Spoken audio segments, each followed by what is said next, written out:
पाकिस्तान को ब्रिक्स का हिस्सा बनता देख रही है आने वाले टाइम में? पाकिस्तान अनफॉर्चुनेटली जो है ना वो अभी इस पोजीशन पे नहीं है, पहली बात। ठीक है। दो, अगर वो इस तरीके से, जिस तरीके से इसने इस ईयर के अंदर अपने टाइज को बेहतर किया और वो जिस तरीके से आगे मिडिल ईस्ट कंट्रीज के अंदर, मिडिल ईस्टर्न कंट्रीज के अंदर और इवन वर्ल्ड के अंदर अपनी डोमिनेंस उसने इकोनॉमिकली और जियो स्ट्रेटेजिकली शो की है। ठीक है। पोजीशन जो उसने बनाई है, अगर वो उसको 2030 तक या 2035 तक कर ले, मेंटेन कर ले या उसको बढ़ा ले, ठीक है, कहीं ना कहीं फिर वो ब्रिक्स का हिस्सा बन सकती है।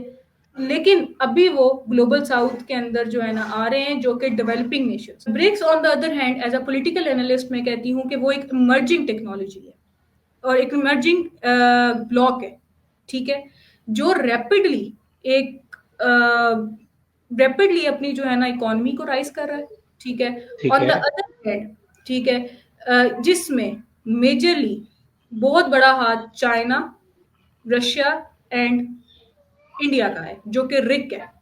अब इनकी फॉर्मेशन कैसे होती है? अब 2001 के अंदर जेम्स ओ'नील ये एक आर्टिकल पब्लिश करते हैं, जिसके अंदर वो ब्रिक का आइडिया लिखते हैं।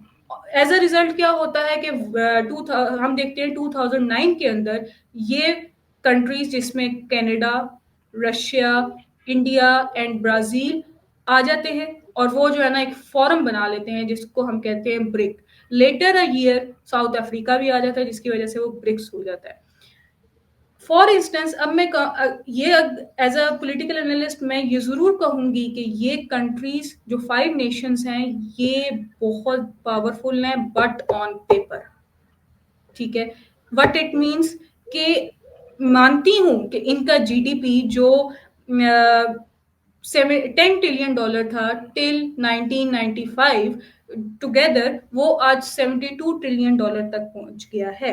ऑन द अदर हैंड, अगर G7 की बात की जाए तो जो 17 ट्रिलियन डॉलर था 1995 के अंदर, वो अल्टीमेटली पहुंच गया है 2025 के अंदर 52 ट्रिलियन डॉलर्स पे। अगर अब हम आगे बढ़ते हैं, इनका जो जीडीपी है, ठीक है, GDP in terms of purchasing power parity के बेहाफ पे अगर हम जी ये जी। देखें कि ब्रिक्स ने अल्टीमेटली G7 को पीछे छोड़ दिया।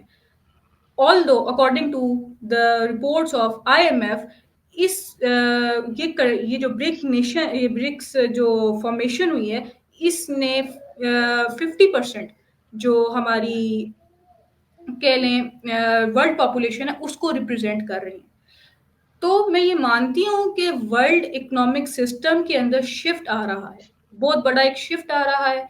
फॉर एग्जाम्पल, अब देखें, ब्रिक्स सिर्फ ब्रिक्स नहीं है, वो ब्रिक्स एक्सपेंशन होके ब्रिक्स प्लस बन गई है।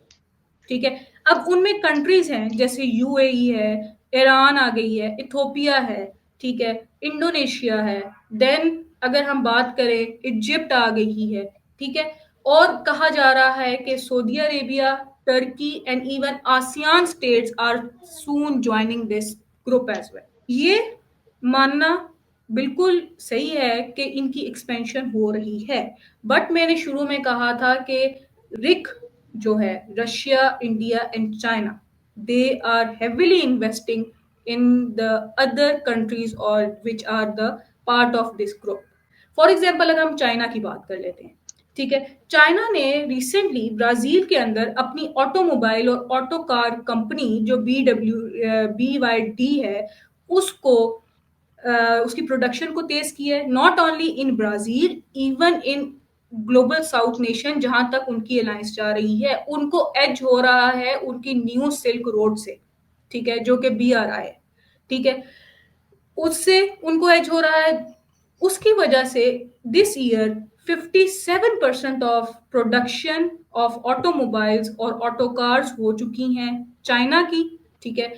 जो कि अल्टीमेटली यूएस की जो कार्स कंपनी है, ऑटो कार्स कंपनीज हैं, जैसे टेस्ला हो गई, BMW हो गई, होंडा हो गई, देन अगर हम बात कर ले मिस्टबिशी हो गई, उनकी कहीं ना कहीं in terms of production market में वैल्यू डिक्लाइन पे गई है।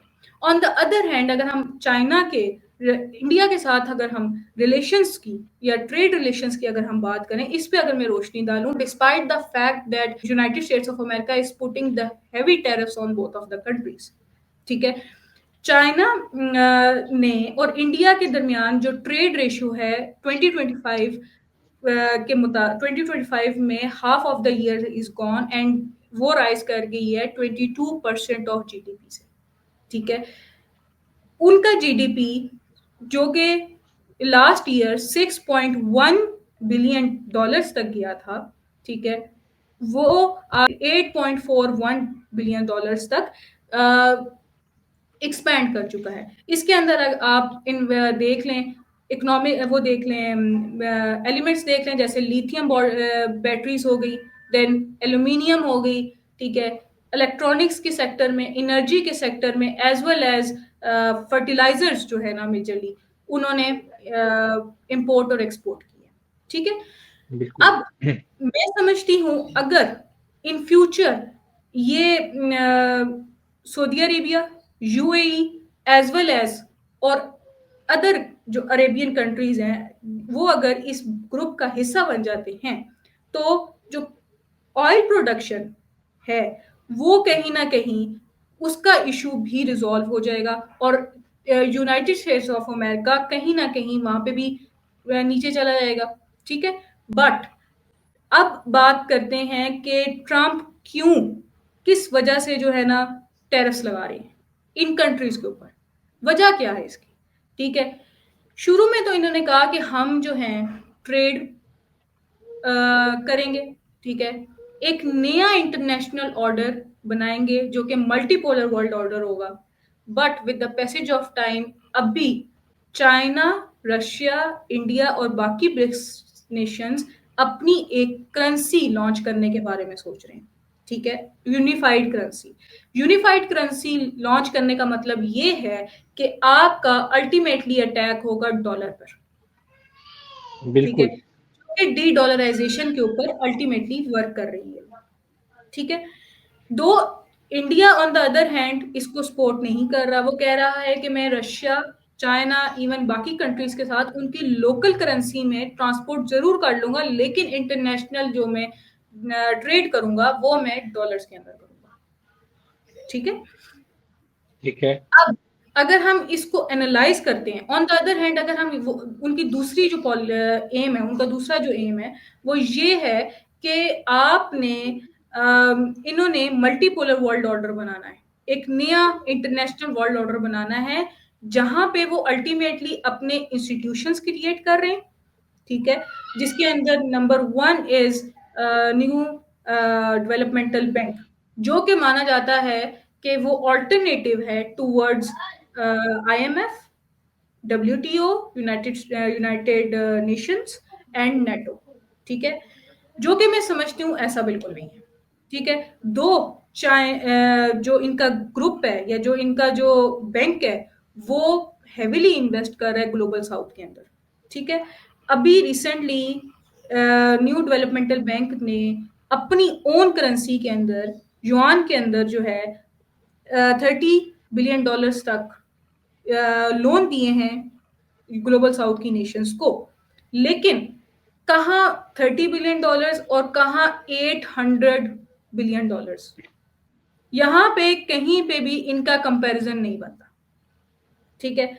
और मैं एट द एंड ये कहूंगी कि ब्रिक्स इज इमर्जिंग, दो it is emerging, but it doesn't mean कि आप चाइना को दो आप चाइना जो है ना बहुत ज्यादा डिक्लाइन की तरफ वो बहुत ज्यादा राइज कर रहा है, और with the passage of time मैं समझती हूँ इन फ्यूचर, ठीक है, बाकी स्कॉलर्स ये कहते हैं, one of the famous scholar which is Mearsheimer, वो कहते हैं कि विद चाइना ने अपनी ग्रिप ले ली है विद इन रॉ मटेरियल, कौन से रॉ मटेरियल जो रियल एलिमेंट है, रेयर एलिमेंट है वर्ल्ड के अंदर, उसके ऊपर ट्रेड कर रहा है। उसकी वजह से कहीं ना कहीं यूनाइटेड स्टेट्स ऑफ अमेरिका की डोमिनेंस को खतरा हो सकता है, और फ्यूचर में मे बी चाइना की वजह से हमें राइज ऑफ एशियन सेंचुरी मिले, जहां पे ओनली चाइना डोमिनेंट हो।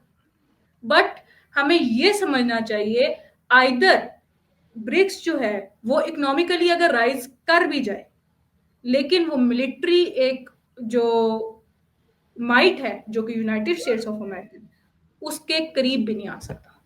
ठीक है, that's it from my side.